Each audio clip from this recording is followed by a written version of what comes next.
Bismillahirrahmanirrahim. Assalamualaikum warahmatullahi wabarakatuh. Selamat siang, ketemu lagi teman-teman. Mudah-mudahan di siang hari ini, udah sore sih, udah jam 4 sore. Mudah-mudahan di sore hari ini teman-teman dalam kondisi sehat walafiat dan urusannya lancar ya.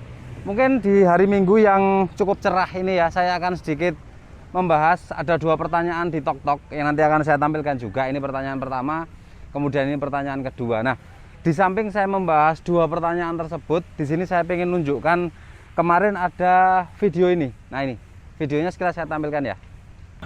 Posisi rusak Lampung, satu perahu motor air yang ditabrak, jembatan alun-alun Kapuas, satu kapal yang rusak. Nah, di situ ada kejadian kapal penyeberangan yang di Pontianak ini, teman-teman yang di sekitar Pontianak sini atau yang pernah berkunjung ke Pontianak pasti tahu lah ya, penyeberangan dari kota Pontianak menuju Siantan itu. Nah, kemarin sempat terjadi tubrukan atau mungkin kita tidak tahu ya beritanya kenapa. Yang jelas harusnya dia itu berada di dermaga sebelah sana, tapi dia nabrak ke dermaga yang tempat ini, taman bermain ini. Ya, jadi ada 2 pertanyaan dan juga kita akan jalan-jalan, saya tunjukkan kira-kira dampaknya apa, dan mungkin nanti sedikit kita akan membahas kemungkinan kenapa sih sampai terjadi seperti itu ya. Selamat menyaksikan. Jadi di sini di kota Pontianak ini, khususnya di daerah pelabuhan. Jadi di belakang saya itu ada pelabuhan Dwi Kora. Lalu di sini ada taman bermain. Nah, di samping tempat alun-alun ini ya, alun-alun ini di situ ada dermaga penyeberangan dari kota Pontianak menuju ke Siantan. Dan ini penyeberangan sudah cukup lama ya, sebelum ada jembatan Kapuas 1. Ini memang sudah sebagai akses warga untuk bisa ke kota Pontianak dari seberang sana. Nah, seperti itu ada KMP jembatan Kapuas di belakang itu, kelihatan ya? Kelihatan enggak sih? Nah, sedang berlayar itu KMP jembatan Kapuas, dan rute ya cuma ini saja. Dari orang sini bilang kuluk-kilik, jadi dari sebelah sini ke sebelah sana, sebelah sini sebelah sana, seperti itu. Nah, ini kapal-kapal yang digunakan yaitu kapal jenis KMP, dan ini armadanya macam-macam ya. Saya tidak usah bahas mengenai armada apa saja yang pernah berlayar atau beroperasi di sini. Yang jelas kemarin itu ada kejadian seperti yang saya tampilkan di video tadi ya. Kita tidak membahas mengenai apa penyebabnya atau karena apa, cuma di sini saya ingin tunjukkan dampaknya saja. Jadi saya udah pas berada di belakang ini ya. Nah, nih kita akan mungkin nanti kalau ada kesempatan kita akan tanya ke teman-teman di Syah Bandar. Biasanya karena setiap kejadian sekecil apapun ya, mereka tahu penyebabnya dan itu ada laporannya ya. Jadi saya tunjukkan sekilas. Nah, ini jadi ini adalah akibat kena seruduk kemarin itu ya. Nah, ini dia sampai penyok-penyok, tapi ya enggak ada masalah, tapi kayaknya bodinya kena ini. Nah, itu seperti itu. Nah, sebenarnya cukup jauh. Jadi pelabuhannya di sana atau dermaganya dia di sebelah sana ya, ada sekitar 50 sampai 100 meter lah ini dari tempat. Nah, itu dia memang hari-hari yaitu nyebrang dari seberang sana itu ke sini. Nah, kita tidak tahu, mungkin saja kemarin itu ada masalah di mesin atau juga masalah cuaca, karena kadang-kadang di sungai ini sendiri kalau sudah cuacanya tidak bagus, gelombangnya juga cukup tinggi, tapi itu sangat kecil ya jika dibandingkan dengan besarnya kapal itu, maka tidak akan berpengaruh ya. Mungkin ada kegagalan mesin atau error apalah gitu ya. Kita tidak usah membahas itu, nanti kita akan tanyakan dan kita akan bahas di video berikutnya. Oke ya. Yang jelas ini saya tunjukkan. Jadi di sini selain untuk tempat bermain ya, teman-teman yang mungkin sedang liburan terutama di hari Minggu atau weekend atau mungkin hari libur. Jadi ini banyak sekali anak-anak yang main di sini, dan ini ada monumen Tugu Katulistiwa ya. Sebenarnya garis Katulistiwanya tidak berada di sini, cuma ini sebagai ikon ya bahwa kota Pontianak adalah kota Katulistiwa. Jadi pertanyaan pertama itu ada di TokTok ya, dan saya sudah jawab juga, sudah saya buatkan VT-nya di TokTok. Cuma ini untuk informasi buat teman-teman yang mungkin subscribe YouTube saya tapi tidak atau belum follow TokTok saya ya. Jadi ada pertanyaan menarik dari seorang kapten ya, teman juga. Jadi kemarin saya ada bikin video tentang jendela ya, jendela di wheelhouse. Kemudian di situ saya jelaskan bahwa pekerjaan di atas dek atau pengelasan di daerah ini tidak perlu full, tapi dia intermittent boleh. Lalu beliau bertanya bahwa, Pak atau Bang, atau lupa saya pertanyaannya ini yang jelas ya, Mas, kenapa bangunan kapal tidak dikerjakan di atas air? Nah, ini mungkin info buat teman-teman. Jadi di situ saya jawab, atau mungkin di sini juga akan saya sampaikan lagi, bahwa ketika kapal selesai dibangun bagian lambungnya, kemudian dia diturunkan, itu sudah dianggap kapal itu launching meskipun dia belum selesai. Makanya kami dalam membangun kapal itu sebisa mungkin kita selesaikan di atas, ya. Kita selesaikan di atas. Resikonya apa? Kalau kita luncurkan kemudian kita teruskan, misalnya deck house, wheel house-nya kita bangun di atas air gitu ya. Kita luncurkan dulu, kemudian deck house, wheel house kita bangun ketika kapal itu sudah berada di air. Itu resikonya nanti yaitu sertifikat konstruksinya akan lebih pendek umurnya, ya. Karena di sertifikat konstruksi itu, ya, ada diterakan atau ditulis survei alas terakhir. Kalau kapal baru, survei alas terakhirnya yaitu pada saat tanggal peluncuran. Kalau kapal lama itu survei terakhir dia selesai ngedok, ya pada saat undocking itu. Nah, apa pengaruhnya? Ketika survei alas terakhir saya tahun ini atau hari ini, ketika kapal saya non kelas, maka saya harus melakukan pengedokan untuk kapal saya itu tahun depan, hari ini, bulan ini, dan tahun berikutnya, 1 tahun. Nah, misalnya saya luncurkan hari ini lalu kapal saya masih perlu finishing 5 bulan atau 6 bulan, maka 6 bulan lagi kapal saya harus ngedok, seperti itu. Nah, itu kalau kapalnya non kelas. Kalau kapalnya kelas, misalnya kita turunkan hari ini, kemudian kita bikin deck house finishing sampai dia benar-benar bisa beroperasi, itu membutuhkan waktu setahun. Nah, seperti yang kita tahu, kapal yang ada kelas itu dia ngedoknya 2,5 tahun atau 3 tahun, tergantung surveinya ya. Dia setelah SS atau setelah intermediate itu dia antara 2 tahun sampai 3 tahun itu. Nah, ketika kita turunkan hari ini kemudian kita finishing 6 bulan kemudian baru selesai, maka yang seharusnya 2,5 tahun, dia 2 tahun sudah harus naik dok. Atau mungkin finishing kita lama, setahun.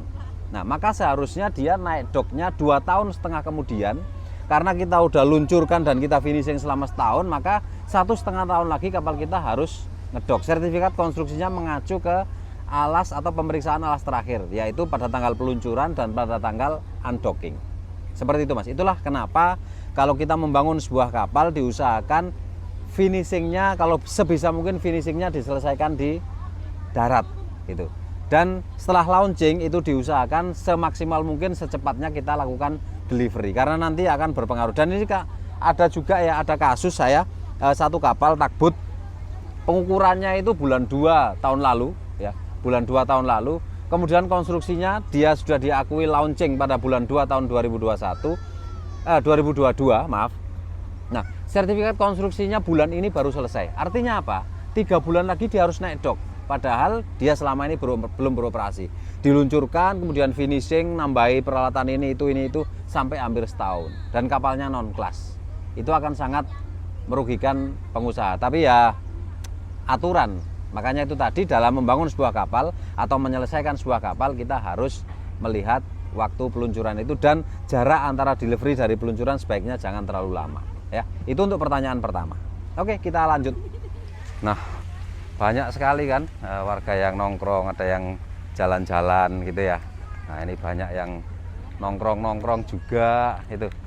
Kita akan lihat ke sebelah sana, berapa jauh kira-kira antara seharusnya dia sandar sampai ke lokasi tertabraknya railing itu. Nah, ini jadi anak-anak main pun banyak sekali. Nah, itu bukan hanya anak-anak ya, ada remaja-remaja yang mungkin jalan-jalan sama cowoknya atau sama selingkuhannya gitu.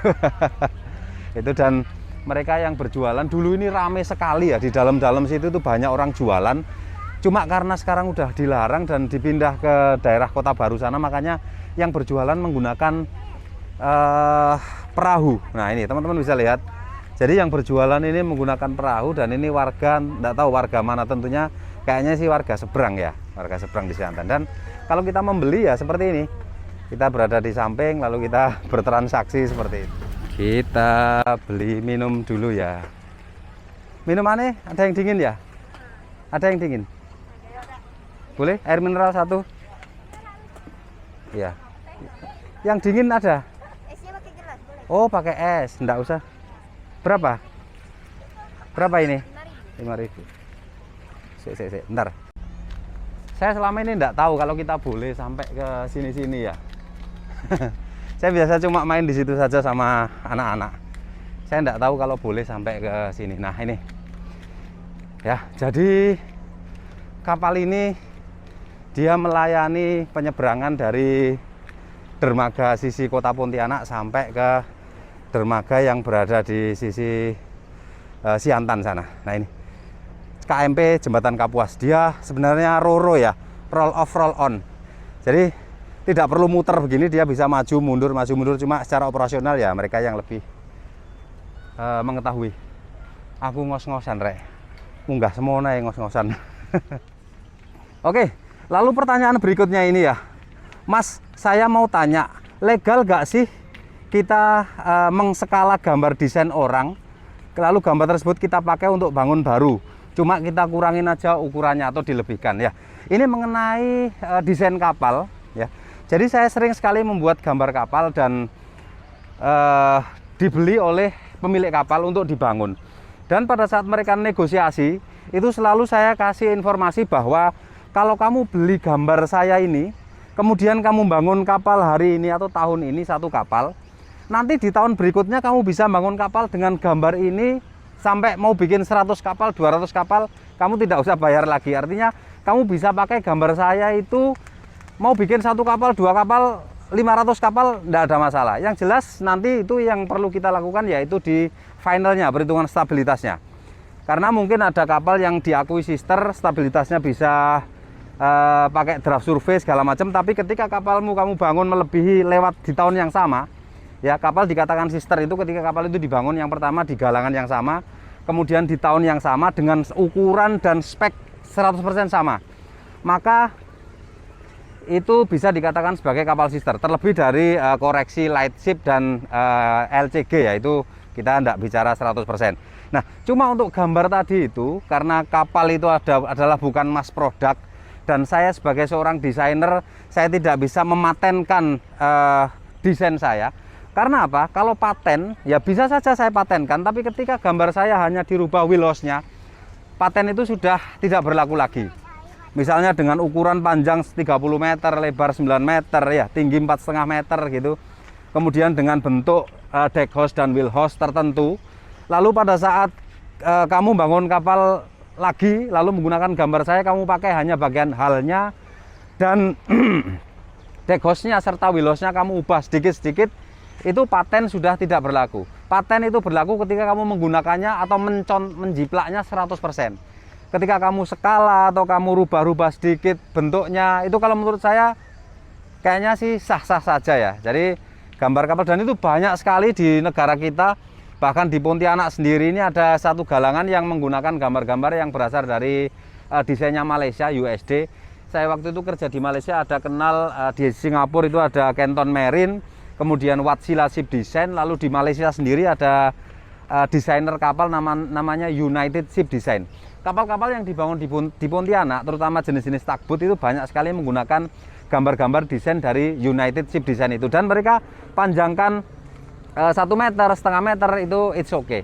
Masalah legal dan tidak untuk dia menjiplak atau hak cipta itu, yaitu tadi, kalau kita sudah rubah ukurannya, sudah rubah bentuknya, itu sudah tidak bisa dikatakan kita menjiplak ya. Karena bentuk kapal sesuai jenisnya ya seperti itu aja, tidak ada yang khusus, tidak ada yang bisa dipatenkan dengan bentuk tertentu seperti itu. Cuma kalau misalnya propeller ya, benda-benda kecil di kapal propeller, kamu bikin desain agak daun, umumnya kan 4 daun ya, kamu bikin 4,5 daun atau 4,2 daun, itu bisa kamu patenkan ketika ada orang menggunakan jumlah daun seperti itu. Tapi untuk secara keseluruhan badan kapal tidak, Mas ya. Jadi bisa saja. Oke, itu saja. Nah, tadi dibantu sama mas-mas ini. Ya rekaman, karena di sini tidak ada dudukan untuk naruh kamera, maka tadi dibantu sama abang-abang atau mas-mas ini. Makasih Mas ya.